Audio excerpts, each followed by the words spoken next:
સૌને નમસ્તે. મારું નામ પ્રવેશ દિનેશભાઈ પટેલ ઓવાળા.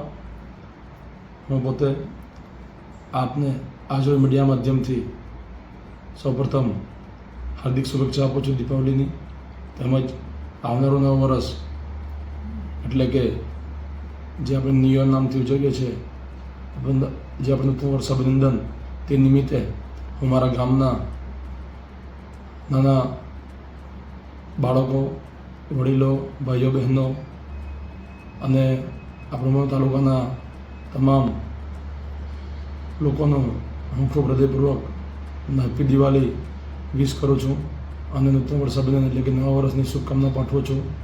આપનું આરોગ્ય સૌનું સારું રહે અને ઉત્તરોત્તર આપનું સૌની પ્રગતિ થાય અને જે વિશ્વાસ અને પ્રેમ જે તમે આપણા ઉપર જે મૂક્યો છે તે બદલ હું તમારો ખૂબ આભારી છું.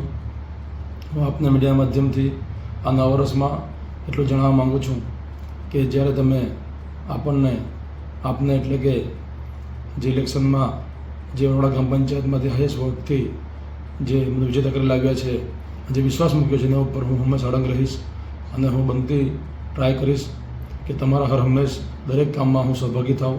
હું થાય એટલા પ્રયત્ન કરીશ અને આપને મદદરૂપ પણ થઈશ.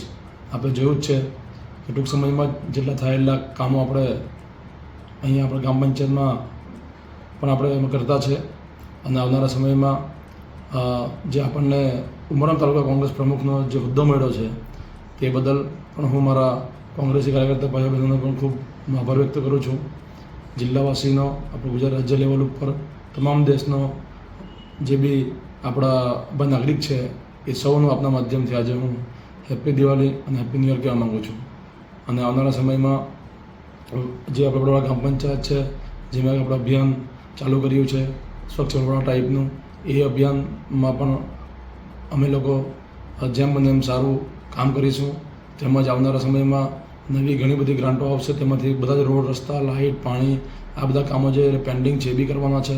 પ્લસ ઘણા કામો બહુ ટાઈમથી થતા નહીં હતા, તે પછી રોડ હોય કે પછી બીજા કોઈ બી કામ હોય એ બધું બી આપણે આપના માધ્યમથી મેં જણાવવા માગું છું ગામજનોને કે જે એમણે આપણને ભેટ આપી છે, તો આપણી પણ જવાબદારી બનશે એમને કામ કરીને સૌને ભેટ આપવાની અને સૌની સાથે રહીને સૌને લઈને ચાલવાનું અને સૌ આગળ વધવાનું, બસ એવી મેં આશા રાખું છું.